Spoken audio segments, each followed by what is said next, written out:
Hi everyone, it's me again, Robert Wittkamp, and this is my third online lecture on Bashō's Oko no Hosomichi. This time I will come back to the objective of all my lectures, which is read the original text. I will continue to use manga as a means to scrutinize the text, but this and the following lectures are dedicated to questions concerning the understanding of Oko no Hosomichi as haibun prose, as Haruo Shirane describes the text, or haibun kiko. As far as I know, this concept was coined by Ogata Tsutomu and means travel literature, kiko or kikobungaku, in haibun style. Usually, haibun is a short piece of prose written by a haijin, a haiku poet, but the element hai goes back to Kokin Wakashu, the first official collection of waka poetry from the year 905. The basic meaning of the so-called haikai poems is kokeimi o obita waka, as it is explained in the dictionary Daijirin, meaning waka poetry combined with kokeimi, a taste of humor. With regard to Oko no Hosomichi, Japanese scholars speak of koji no warai, laughing in high dimensions, which sounds not so bad, and we will see what that means. If the Oko no Hosomichi can be understood as haibun prose or haibun kiko, travel writing in haibun style, we have to face the difficult task to make clear what haibun means. In my first lecture I have presented an example of haibun humor, and this time I will be examining another one, but please don't expect a fit of laughter. However, while Japanese approaches usually try to explain haibun by using a rather complicated language, I am going to show haibun by using manga and PowerPoint. For example, by making typical haibun connections visible, such as the connections between the short prose text and the hoku or haiku, the poem at the end. Manga, on the other hand, makes the reception of a text visible because, for example, as I have shown in my second lecture, to produce a manga requires several selections or several decisions. Of course, translation requires decisions as well, but translation can keep a certain openness or vagueness. The decisions in manga are more evident and easier to identify. Okay, we have already seen that Oko no Hosomichi is a very short text but extremely dense and complex. That is the reason why scholars try to get a grip on the structure of the text, for example by comparing it with the structure of linked poetry. More popular is the idea of various climactic scenes in the two halves of Oko no Hosomichi. As Haruo Shirane has explained, the two halves are the Michinoku, Pacific Ocean side, and the Hokuriku or Japan Sea side. These two halves are described by oppositions such as a bright and clear day in Matsushima versus mist and rain in Kisagata. For further explanations and examples, I would like to refer you to Shirane's explanations to have more time for other models, spatial models. Scholars have proposed several spatial models, and I'm going to explain the rather simple ones. Most popular is a triangle model, which you can see here on the right side. The peak of the triangle is Hiraizumi, the most northern part at the Pacific Ocean side, and at the same time the part of the Oko no Hosomichi, which divides the text into two halves. It is the middle of the Oko no Hosomichi text. For example, the handwritten copy Bashō Jihitsu, which was discovered during the 1990s, has 31 sheets with texts on both sides. In Japanese research, these are marked as omote and ura, the front and the back sides. So there are 31 omote pages and 31 ura pages. The famous text passages from Hiraizumi, that is Takadachi, and the Golden Temple Hikari-do, which is within the area of the Chusonji Temple. These passages are on 16 omote and 16 ura. There are 15 sheets before and 15 ones follow, meaning that sheet 16 with omote and ura is exactly the middle of the text. I have to admit, the point most northern at the Pacific side being exactly the middle of the text would be a strange coincidence. However, it still is the Pacific side, and that might be the reason for the existence of the next popular spatial model, the trapezium, which you can see here on the left side. In both models, the journey starts at the corner bottom right and ends at the corner bottom left side. In the trapezium model, we furthermore have the two most famous landscape descriptions, Matsushima versus Kisagata. In the triangle model, we have these two landscapes too, and there are furthermore two corresponding shrines, the one in Nikko and Tsuruga, a harbor town at the Japan Sea north of Lake Biwako. Transferring the triangle model to a map results in this picture, and the trapezium results in something like this. On the next slide we can see another impressive model found in Yuasa Nobuyuki's translation, The Narrow Road to the Deep North. Here the journey starts at the top right side, goes down in a circle, goes up again and ends at the top left side. Nikko faces Tsuruga, Matsushima faces Kisagata, and some other place names result in a rather complicated structure. As I have said before, there are other models, more complicated models, and in my second lecture I have shown that not all versions of Hosomichi manga translate the whole text of the literary work, and I have called those omissions manga ellipses. However, there is one place which does not appear in any of the spatial models, but is considered in all manga versions, the passage on the river Mogamigawa.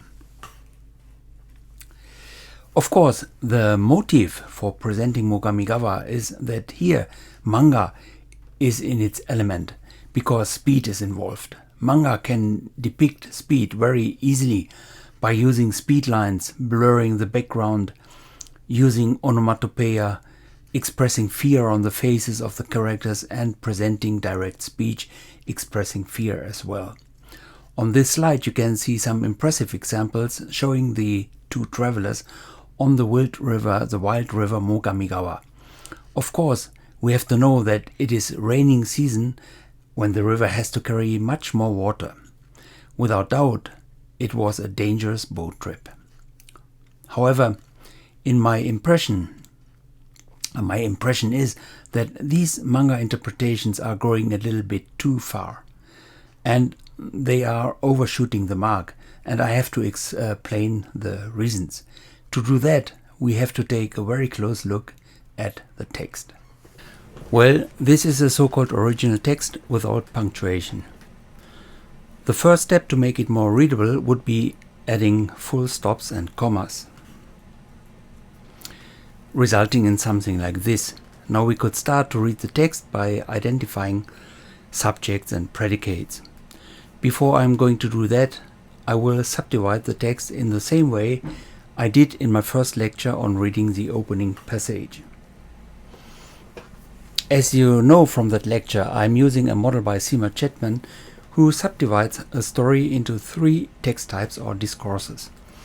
These are narrative, which is the main type, argument, for example philosophical remarks such as the first 3 short sentences opening the Hosomichi, and the third type is description, such as the landscape descriptions of Matsushima and Kisagata. Applying the model to the Mogamigawa passage shows, for the time being, 2 text types, description and narrative. The text type description is a general description of the river Mogamigawa, and I'm going to read it. Mogamigawa wa Michinoku yori idete Yamagata o Minakami tosu. Here on the map you can see that the river has its source in an area which today belongs to Yamagata Prefecture. Izuru means to come out or to get out, and here to emerge. Then the river passes near the town Yamagata, and Minakami means the first parts of the river, the headwaters. Goten Hayabusa Nado yu ifu yu osoroshiki nansho ari.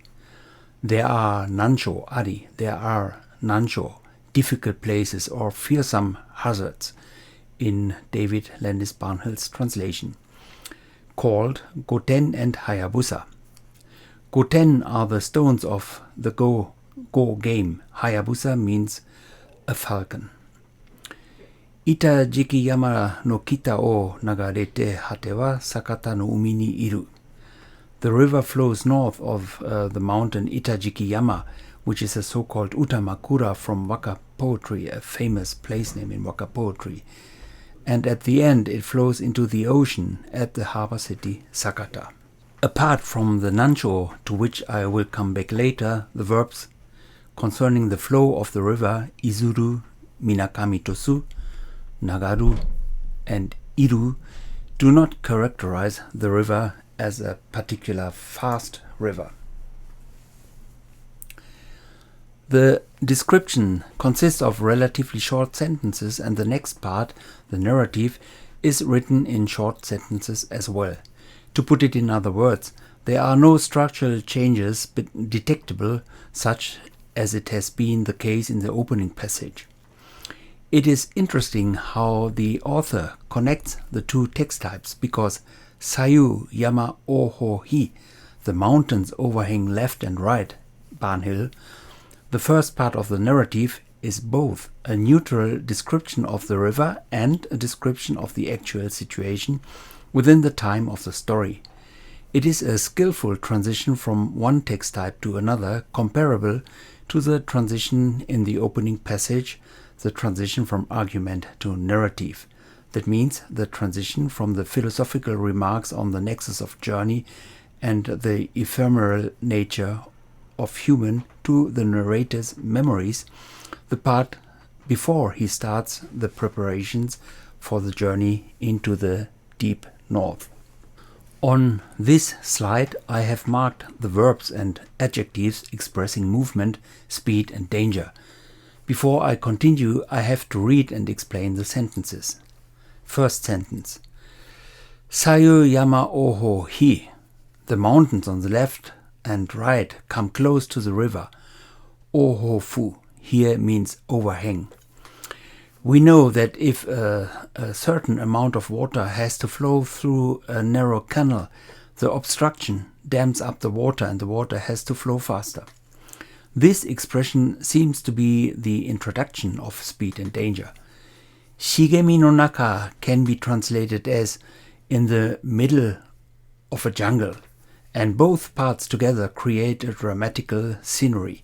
However, the verb kudasu, which has an object, fune, the boat, but no subject, this verb simply means going down the river and does not express any speed at all. This neutral verb leads to the next sentence. Kore ni inatsumetaru oya inabune to wa ifu narashi. In the second sentence, the narrator assumes that the boat in which the two travelers are sitting right now carries rice. It is that type of boat which used to be called inabune, rice boats. This sentence belongs to the text type argument. It is a general remark linked to the actual situation. The third sentence.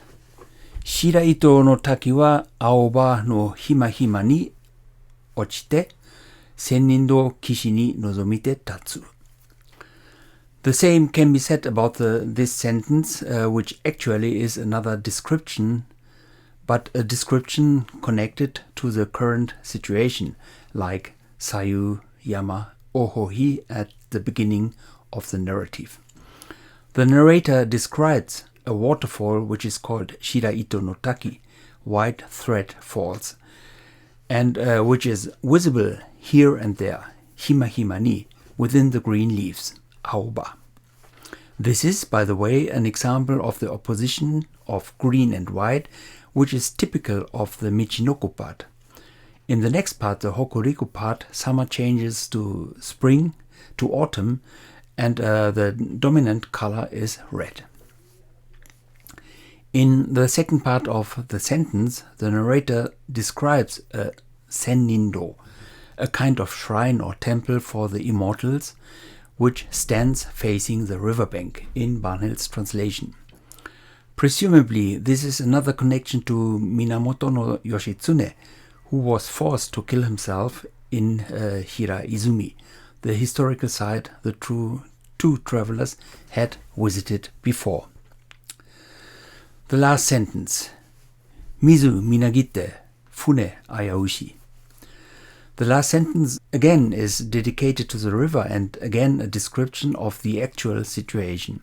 The verb minagiru means overflow, rise high, be swollen, and expresses danger, as well as the adjective ayaushi, ayafushi, dangerous, risky, unsafe, at the end of the sentence, meaning our boat was in real peril in Barnhill's.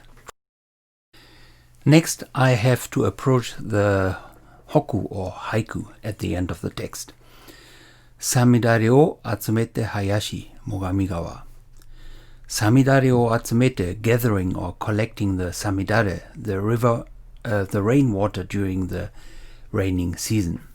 Hayashi means quick, fast, speedy. Mogamigawa, the rivers, is the river's name. Of course, the expression which is leading the understanding of the whole passage is the adjective hayashi. We have to notice that the verses Samidare o atsumete are written exclusively in hiragana phonograms. Apart from the river's name Mogamigawa, only the adjective hayashi is written with a Chinese character. As we have seen, hayashi means quick, fast, speedy, and writing it with a Chinese character puts more weight on the word. On this slide, I have marked all words and phrases expressing danger or speed. The two nansho, the fearsome hazards, in the description are called Goten and Hayabusa, Ghost Stones and Falcon Rapids in Barnhill's translation. Apparently, Goten are rocks in the river and Haya in Hayabusa means quick, fast. This is a direct connection to the hoku at the end of this haibun prose text. By the way, some commentaries remark that Bashō did not pass the river passages called Goten and Hayabusa. This might be correct, but considering the text types, reveals that the narrator does not claim that he has passed those rocks and rapids. The place names belong to the general descriptions. So, considering these expressions altogether might be reason enough to understand the passage Mogamigawa such as it is expressed in these manga panels. However, as I have said before, I am not convinced and I will explain my reasons. Let us examine the other expressions of the text again. Then we will realize expressions which are not only neutral, such as the verbs izuru, nagaru, iru, and kudasu, but standing in opposition to the expressions of speed. I mean the verb tatsu, or to stand, or is standing, and more conspicuous, the phrase hima ni. Barnhill translates as white thread falls shoots down through spaces between green leaves. Hima ni is translated as between, and of course the translation is correct, because hima is schema, such as the holes in an old roof. It means the holes in the green jungle through which the white waterfall is visible. However, hima also means spare time, time to spare, and that is exactly what's going on here. The narrator has time to spare. He has time enough to make a remark on the kind of boat they are sitting in. He has time enough to discover the white water falling down through the thick green and to notice that there is a temple or shrine stands facing the riverbank. Most important, he has time to compose a haiku which is impossible to be composed in a hurry or in danger. Before I'm going to analyze a hoku or haiku, I will give you my interpretation of this passage. The narrator sketches a dramatical scenery, a dangerous situation, and without the slightest doubt, speed is involved. But he is not afraid, not at all. He is sitting in his boat, rushing down the river, but he is cool enough to explain the type of boat and to observe here and there the landscape. It is as if he wants to tell us, hey people, the situation is extremely dangerous, but look at me, I'm cool. I even can compose a haiku. This is a kind of humor we can find in Hosomichi, but there is even more, namely the hoku or haiku, which I have to explain more. Samidare, the rain during the raining seasons, which is the object of atsumu, or in modern Japanese atsumeru, together, to collect. The verb is written in what I call te form, always translatable as and then. So, gathers the water from the rain, and then hayashi is fast. Shi in hayashi is the conclusive form, and therefore it cuts the verses 1 and 2 from the last one, the river's name. Shi is a so-called kireji, a cutting word, which disconnects hayashi and Mogamigawa. Considering the correct grammar, we would expect the attributive form, but the conclusive form gives the poem a caesura, a break, and provides it with a taste of vagueness and ambivalence. It is a stroke of a genius, much better than connecting the verse with rentaikei, the grammatically correct attributive. Japanese commentaries usually connect the haiku with a waka poem by Yoshida Kenko from his private waka collection Kenko Kashu. And according to Ogata Tsutomu, there is no slightest doubt about this connection. We know that the author, Bashō, loved Yoshida Kenko, and that there are other links to Kenko as well, for example at the beginning of the landscape description in Matsushima. The hoku is very close to Kenko's waka, which Stephen D. Carter translates as in Mogami River, water rises, flowing fast, as rain clouds climb upriver, then come down in summer rains. Many commentaries also point out that the use of atsumete is fresh and haikai-esque, because in traditional waka poetry it was snow or hotaru fireflies or uta, but here the object of atsumete is samidare, the heavy rain during the raining season. That's right, I guess, but in my view not so exciting. Fortunately, there is something more. On this slide you can see that the hoku, the haiku, is gathering expressions from Yoshida Kenko's waka, namely samidare, hayashi, and the name Mogamigawa. There is only one single expression which is new, atsumete, together, to collect, to bring together. To put it in other words, the new expression says what the hoku does, namely together, and that is, if I recall correctly, what is called performative language. In my opinion, this is one of the finest examples for haikai humor. This is koji no warai, laughing in high dimensions. Okay, that is enough for this lecture. Well, I had a short email exchange with someone who is actively engaged in reading Bashō's works, translating them and writing about them. He has been so kind to watch my lectures, and after assuring me that he appreciates them, he wrote this, I quote, "My own interest is not technically a scholarly one. I engage them, the poets, for the poetry to be experienced. For the poetry to be experienced." I somehow understand what he means, but I am wondering is the experience to peruse the text until one really understands. Is this understanding not an experience, sometimes a very exciting experience? The perusing I have in mind is not confined to the armchair or the desk. It can involve the whole day. For example, thinking about something, or trying to understand something, or repeating something in mind again and again because it sounds so well, or discuss a certain problem with someone. I have to think about the idea of experience, and maybe there's something I do not understand. However, I hope that I could convince you of the importance to read the text very carefully. Thank you very much.